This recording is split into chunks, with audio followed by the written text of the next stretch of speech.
जी हाँ दोस्तों, नमस्कार। तो सबसे पहले मैं अपने सभी विद्वान साथियों को, विषय बहनों को, सभी प्रिय विद्यार्थीगण को जो हमारे कॉम्पिटिटिव एग्जाम की तैयारियां करते हैं, उन सभी मित्रों को जितेंद्र क्लासेस की इस ऑनलाइन कक्षा की तरफ से और मैं अपनी तरफ से आप सभी लोगों को बहुत बहुत अतल दिल की गहराइयों से स्वागत करता हूँ, साधुवाद देता हूँ, अभिनंदन करता हूँ। प्रिय दोस्तों, विद्यार्थीगण जो भी हमारे विषय बहनें कॉम्पिटिटिव एग्जाम की तैयारियाँ कर रही हैं या कर रहे होंगे विद्यार्थीगण, याद रखना, ज़्यादातर जो हमारा ये भाग रस होता है यानी रसबिंदु होता है, कहीं से प्रश्न आ जाता है तो गलत करते हैं विद्यार्थीगण। जैसे कि आप जान रहे होंगे, जितेंद्र क्लासेस की इस ऑनलाइन कक्षा से जो भी विद्यार्थी गण जुड़े हैं, बहुत आशा और विश्वास के साथ जुड़े हैं, याद रखिएगा। और उन सभी विद्यार्थियों के साथ मैं खरा उतरने का प्रयास भी करता हूं विद्यार्थीगण।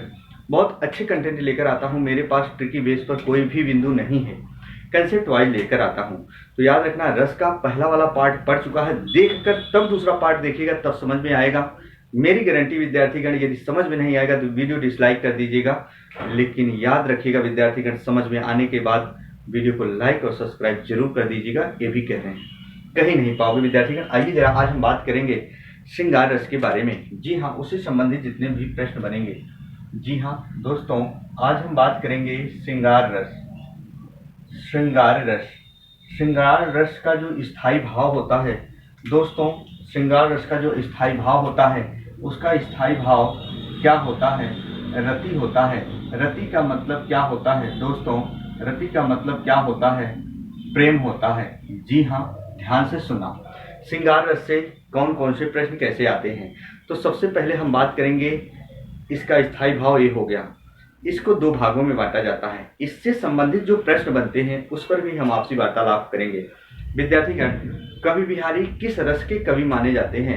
कवि बिहारी किस रस के कवि मुख्यतः माने जाते हैं? तो याद रखना विद्यार्थीगण, प्रश्न आएगा तो गलत मत करना। कुछ तथ्य लिख लेते हैं। कवि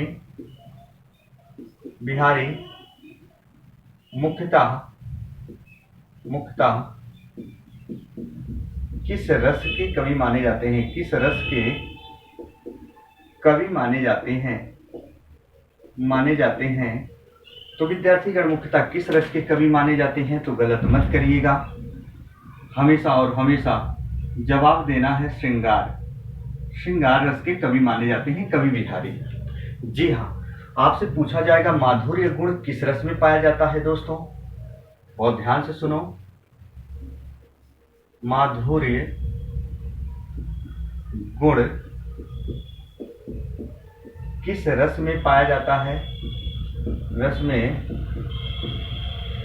पाया जाता है। माधुर्य गुण किस रस में पाया जाता है?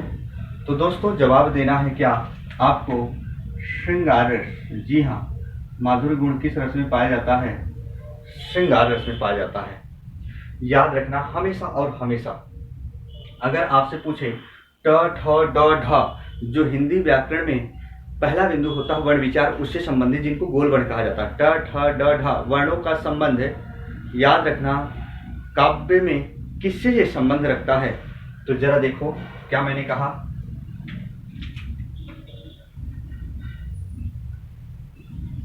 ट ठ ड और ढ,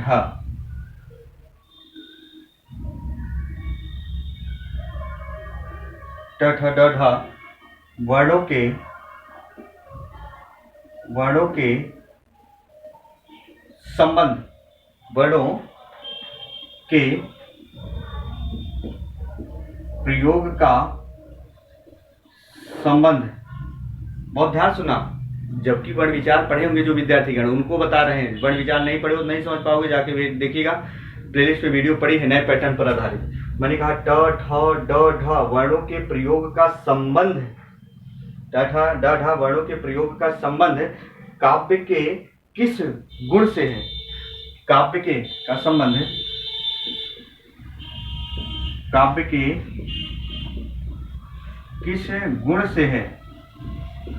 काव्य के कुछ गुण से है। तो विद्यार्थीगण, काव्य के किस गुण से है ये प्रश्न आ जाए तो याद रखिएगा, काव्य के किस गुण से है? तो माधुर्य गुण। काव्य के किस गुण से है? तो माधुर्य गुण। बहुत ध्यान से सुनिएगा। मैंने क्या कहा, ट ठ ड ढ वर्णों के प्रयोग का संबंध काव्य के किस गुण से होता है? तो काव्य के किस गुण से संबंध रखता है? माधुर्य गुण से। जबकि हिंदी वर्णमाला में इसे ही विद्यार्थीगण ओज वर्ण कहा जाता है। हिंदी वर्णमाला में इसे ही ओज वर्ण कहा जाता है। इनकी संख्या 4 होती है, जो गोल वर्णों में भी भाग लेते हैं, जो गोल वर्णों में भी भाग लेते हैं। याद रखना विद्यार्थीगण, इतने अच्छे से कंसेप्ट नहीं क्लियर होगा, इसीलिए कहते हैं बार बार एग्जाम में आते हैं। तो गलत मत करना विद्यार्थीगण, ऐसे ही प्रश्न आपके एग्जाम में बार बार पूछे जाते हैं और आते भी हैं, आप गलत करते हो। मैं नहीं चाहता कि आपके प्रश्न ये गलत हो। तो कवि बिहारी मुक्ता किस रस के कवि माने जाते हैं? माधुर्य गुण किस रस में पाया जाता है?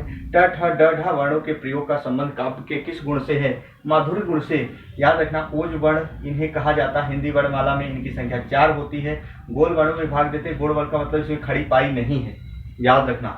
इसके साथ साथ विद्यार्थीगण हमेशा और हमेशा श्रृंगार रस जो होता है ना, इसे रसपति, हाँ इसे इसे इसे किसे, श्रृंगार रस को इसे रसपति रसपति या रसराज कहा जाता है। रसराज रसराज कहा जाता है। रसराज कहा जाता है, यानी रसों का राजा कहा जाता है। विद्यार्थीगण इतने प्रश्न इससे बने। तो आइए अब जरा देखते हैं विद्यार्थीगण, जो हमारे श्रृंगार रस होते हैं, श्रृंगार रस से संबंधित कुछ प्रश्न। श्रृंगार रस को 2 भागों में बांटा जाता है। एक होता है, प्रिय दोस्तों, एक होता है संयोग श्रृंगार, एक होता है वियोग श्रृंगार। वियोग श्रृंगार, जी हाँ, याद रखना, इसको 2 भागों में बांटा जाता है, एक संयोग श्रृंगार, एक वियोग श्रृंगार। संयोग श्रृंगार में नायक और नायिका के मिलन संबंधी वर्णन हो। फिर से बता रहा हूँ, संयोग श्रृंगार में जहाँ नायक और नायिका के मिलन संबंधी वर्णन होते हैं, लेकिन वियोग श्रृंगार में जहाँ नायक और नायिका के विरह संबंधी वर्णन होते हैं, विरह संबंधी वर्णन होते हैं। इसका मतलब ये हुआ विद्यार्थीगण, जहाँ किसी काव्य पंक्ति में नायक और नायिका के मिलन संबंधी वर्णन हो, नायक और नायिका एक दूसरे के समीप हो, पास हो, उससे संबंधित वर्णन हो, उसे संयोग श्रृंगार कहा जाता है। जहाँ नायक और नायिका एक दूसरे से विरह हो, दूर रहकर भी एक दूसरे को याद करते हैं विद्यार्थीगण, वहाँ वियोग श्रृंगार होता है। यानी नायक और नायिका के जहाँ मिलन न कहकर विरह संबंधी वर्णन कहे विद्यार्थीगण, उसे वियोग श्रृंगार कहा जाता है। जी हाँ, लेकिन जो वियोग श्रृंगार रस होता है, उसमें नायक और नायिका बेशक एक दूसरे से दूर होते हैं, दूर रहकर भी लोग एक दूसरे को याद करते हैं, वो वियोग श्रृंगार होता है। लेकिन विद्यार्थीगण कोई किसी से इतनी बेपनाह मोहब्बत करे, या हम कैसे विद्यार्थीगण, कोई किसी की दैनिक जिंदगी से हमेशा और हमेशा के लिए छोड़कर चला जाए, जिसका आना क्या हो, असंभव हो, उससे उत्पन्न दुख का कारण जो होता है विद्यार्थीगण, वो शोक रस हो जाता है, यानी करुण रस हो जाता है। करुण रस का स्थायी भाव क्या होता है? शोक होता है। प्रिय दोस्तों याद रखना, उससे उत्पन्न दुख का कारण क्या होता है? शोक। तो याद रखना, करुण रस इसमें अंतर है। इसमें एक आस होती है, उम्मीद होती है वापस आने की वियोग श्रृंगार में, लेकिन करुण रस का स्थायी भाव शोक। किसी घटना में कोई व्यक्ति घटित हो जाता है, कोई घटना घट जाती है, उससे उत्पन्न दुख का कारण जो क्षति की पूर्ति ना हो, कोई हमारे परिवार से हमेशा और हमेशा के लिए चला जाता है छोड़कर विद्यार्थीगण, किसी की डेथ हो जाती है, हम कह सकते हैं उससे उत्पन्न दुख का कारण, क्योंकि वो क्षति की पूर्ति तो होगी नहीं। याद रखना, वहाँ करुण रस होता है। प्रिय दोस्तों, तो याद रखना, ये ऐसे स्क्रीनशॉट लो, फिर एक एक पर हम उदाहरण देना चालू कर रहे हैं। चलिए, तो दोस्तों एक बार वीडियो जरूर लाइक कर दीजिएगा, और जो विद्यार्थीगण नए होंगे तो चैनल को सब्सक्राइब कर लेंगे, ताकि उन तक नोटिफिकेशन पहुंचता रहे। याद रखना दोस्तों, हम बात करेंगे संयोग श्रृंगार के उदाहरण। जी हाँ, फटाफट लिखेंगे क्योंकि वीडियो ज्यादा लंबी हो जाती है। संयोग श्रृंगार के उदाहरण हम देखेंगे विद्यार्थीगण। संयोग श्रृंगार के क्या देखेंगे? उदाहरण देखेंगे। दोस्तों जैसे हम कहते हैं, कहत नटत रीझत खिजत, कहत नटत रीझत खिजत, मिलत खिलत लजियात, मिलत खिलत लजियात, लजियात, और कहते हैं भरे भवन में करत हैं, भरे भवन में करत हैं, करत हैं नैनन ही सब बात। विद्यार्थीगण, ये पहला उदाहरण रहा। दूसरा उदाहरण क्या है, याद रखिएगा, राधा और कृष्ण की बात। जैसे कहते हैं बतरस लालच लाल की, बतरस लालच लाल की मुरली धरी लुकाए, मुरली धरी लुकाए, मुरली धरी लुकाए। फिर कहते हैं विद्यार्थीगण सौह करे भौहन हंसे। जी हाँ, सौह करे भौहन, भौहनी हंसे, देन कहे नटी जाए, देन कहे नटी जाए। बार बार एग्जाम में आते हैं विद्यार्थीगण, देन कहे नटी जाए। आता है मेरे तो गिरधर गोपाल दूसरों ना कोई, और ये मीराबाई की कहानी। क्या विद्यार्थीगण, मेरे तो गिरधर गोपाल दूसरों ना कोई। विद्यार्थीगण जरा देखिए तीसरा उदाहरण क्या कहना है, मेरो मेरो तो गिरधर गोपाल, गिरधर गोपाल दूसरों ना कोई। जरा देखो विद्यार्थीगण, अर्थात लाइन आगे भी है, इतने आएगा तो समझ जाना, क्योंकि आपको विद्यार्थीगण सही उत्तर कुंजी का चयन करना है। ऐसे आता है विद्यार्थीगण उधो मोहि ब्रज विसरत नाही। जरा देखो उधो मोहि ब्रज विसरत नाही। विसरत का मतलब भूलना, विसरत नाही। ऐसे प्रश्न आते हैं उधो मोहि ब्रज विसरत नाही। तो दोस्तों जरा देखते हैं क्या कहना चाहता है संयोग श्रृंगार। ऐसे प्रश्न आते हैं कहत नटत रिझत खिजत मिलत खिलत लजियात। विद्यार्थीगण कोई दो नायक और नायिका होते हैं, नायक और नायिका किसी भवन में होते हैं, तो उस भवन में घर परिवार वाले भी होते हैं। तो कहता है कहत नटत रिझत खिजत, जब नायक आंखों ही आंखों से कुछ इशारा करता है नायिका की तरफ, तो नायिका जो है हमेशा और हमेशा रिझ जाती है, उसके साथ साथ खिंच जाती है। रिझना खिंचना जाते हो, नाराज होना सिर्फ दिखाने के लिए होता है, जो बात सच है। कहते हैं मिलत खिलत लजियात, लेकिन कभी कभी एक दूसरे को देखते हैं चेहरा खिल उठता है, कभी कभी शर्माते हैं। अरे भरे भवन में करत है नैनन ही सब बात। घर परिवार वाले बैठे होते हैं, नहीं जान पाते हैं, लेकिन आंखों ही आंखों में इशारा करके दोनों बात कर लेते हैं, क्योंकि घर परिवार वाले भी उपस्थित होते हैं। वहां मान सम्मान की बात होती है, एक दूसरे की जानकारियां लोगों को ना पता चले, ये भी बातें होती हैं। तो विद्यार्थीगण यहाँ क्या है, संयोग श्रृंगार है। बतरस लालच लाल की मुरली धरी लुकाए, सौह करे भौहन से देन कहे नटी जाए। विद्यार्थीगण बतरस बात करने के रस के लालच में लाल यानी श्री कृष्ण की मुरली यानी बंसी धरी लुकाए यानी लुकाए कहीं रख देती हैं, छुपा देती हैं। कौन? राधा। यानी बात करने के रस के लालच में जो राधा है वो श्री कृष्ण की बंसी को कहीं छुपा देती हैं, क्योंकि जो राधा होती बात करना चाहती हैं श्री कृष्ण से, अब कुछ ना कुछ तो उपाय लगाएंगे ही। विद्यार्थीगण कहती है सौह करे भौहन हसन, लेकिन जब श्री कृष्ण मांगते हैं बंसी को, सौह का मतलब होता है कसम खाना, सौगंध खाना। जैसे हम गांव गिराव में होते हैं, किसी की वस्तु चोरी हो जाती है तो अगर कोई पूछता तो आप माई कसम, भगवान कसम, ऐसे क्रिया खाने लगते हो। सौह का मतलब कसम खाना, सिर्फ विश्वास दिलाने के लिए भैया हम नहीं लिए। अरे नहीं लिए हो तो कसम खाने की जरूरत है नहीं यार, जो दुनिया करना है जिसको करे। तो एक तरफ कसम खाती हैं कि मैं नहीं रखी हूं, सौह करे भौहन हंसे, लेकिन जब नहीं रखी हो तो सौह करे भौहन, एक तरफ आंखों ही आंखों, भाव का मतलब आंख, आंखों ही आंखों में हंस रही हैं। अब किसी की वस्तु नहीं चोरी किए रहोगे, वही समझो ही हंसोगे, तब वो जान जाएगा कि बस करो यही लिया है, नहीं लिए रहोगे तब वो।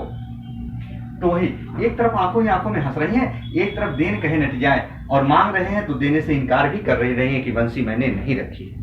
विद्यार्थीगण, ये भी है स्वयं श्रृंगार।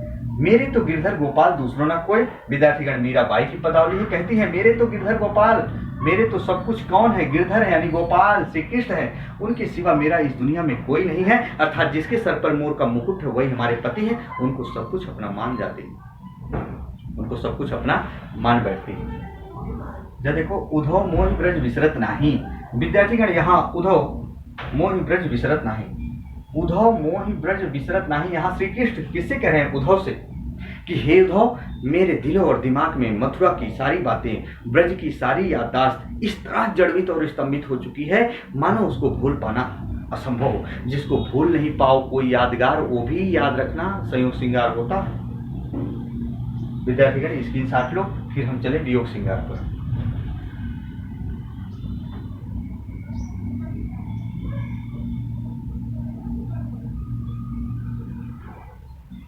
चलो, वियोग श्रृंगार क्या है जरा देखते हैं दोस्तों। वियोग श्रृंगार अब पढ़ते हैं। वियोग श्रृंगार क्या है?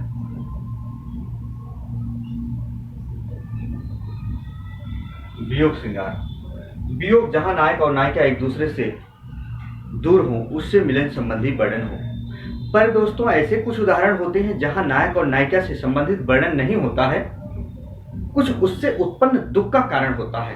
उनके पति ना दूर हो, आए ना, पर याद करते रहें, उससे उत्पन्न दुख का कारण भी वियोग होता है। तो जैसे देखते हैं, पहले उदाहरण देखते हैं, लेकिन उदाहरण जो दे रहा हूं विद्यार्थी में पढ़ के जाना, इससे बाहर नहीं आएगा, मेरी गारंटी। आता उदाहरण जैसे, हे खग मृग हे मधुकर श्रेणी, तुम देखी सीता मृगनयनी। तुम देखी सीता मृगनयनी। दोस्तों, वीडियो लंबी हो जाती है तो कल से हम ऑलरेडी पहले लिख देंगे, फिर समझा देंगे, 10 मिनट काम हो जाएगा, नहीं लंबी हो जाती है। हे खग मृग हे मधुकर श्रेणी, तुम देखी सीता मृगनयनी, जब माँ सीता का हरण हो जाता है। तो दूसरा एग्जाम्पल देखो विद्यार्थी, ऐसे आता है, इसी में, मुझे फूल मत मारो,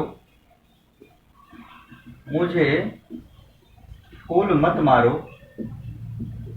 मत मारो, मैं अबला वाला, मैं अबला वाला वियोगिनी हूं, अबला वाला वियोगिनी हूं, मैं अबला वाला वियोगिनी हूं। अरे कुछ तो दया विचारो, मुझे फूल मत मारो, कुछ तो दया विचारो, मुझे फूल मत मारो, फूल,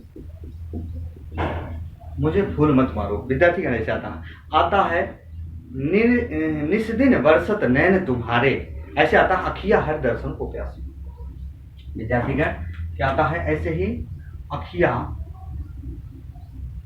अखिया हरि दर्शन को प्यासी, ऐसे आता है निस्दिन वर्षत नैन तुम्हारे। तो विद्यार्थीगण, पहले इसको देख लेते हैं। ऐसे प्रश्न आएंगे, कहते हैं कि हे खग मृग हे मधुकर श्रेणी, जब मां सीता का हरण हो जाता है, वन में विचरण करने वाले श्री रामचंद्र जी जो रघुवीर होते हैं, निकल जाते हैं वन में, और जब आदमी की मुसीबत की घड़ी होती है ना, तो अकेले में भी बात करता है कि काश ऐसा नहीं किए होते थे, दिन नहीं देखना पड़ता।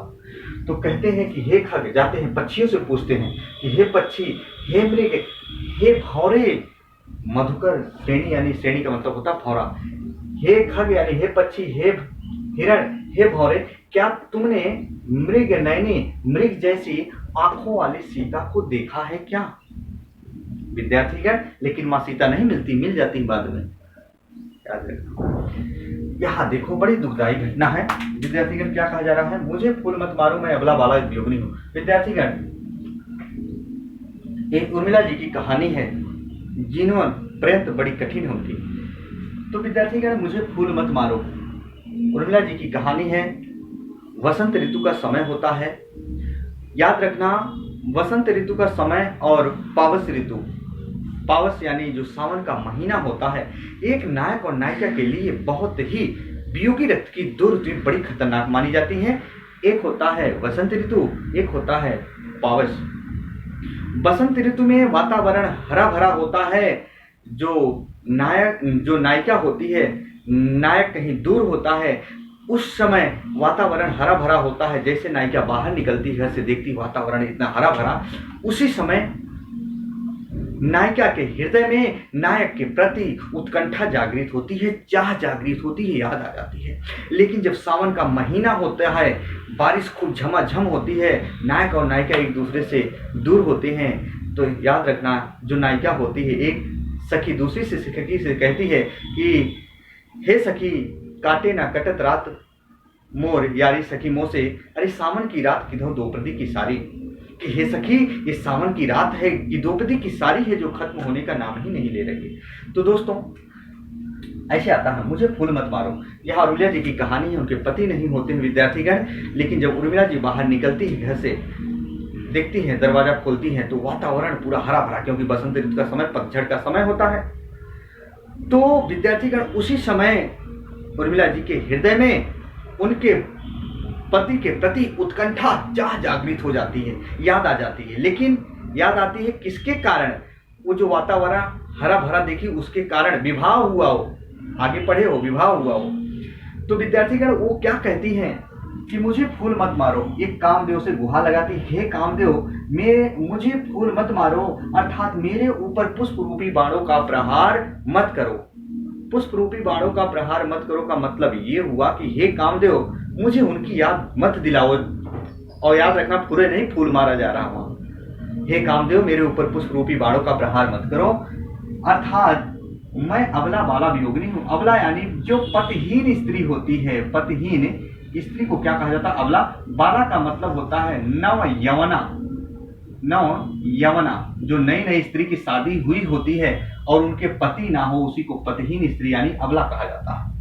कहते हैं हे कामदेव मेरे ऊपर पुष्प रूपी बाणों का प्रहार मत करो। एक तो मैं पतिहीन स्त्री हूँ, एक तो नवयौवना हूँ, एक तो वियोगिनी, एक तो पति के वियोग में हूँ, पति के वियोग में हूँ, पति के वियोग में हूँ, अर्थात कुछ तो दया विचारो। हे कामदेव कुछ तो दया विचारो, अर्थात मेरे ऊपर पुष्प रूपी बाणों का प्रहार मत करो।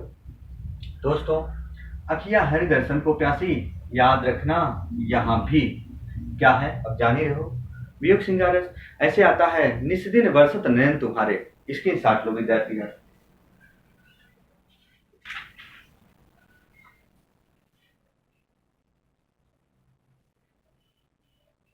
है ना, निस्दिन बरसत नयन हमारे, ऐसे लिख लेना एग्जाम में आए, निस्दिन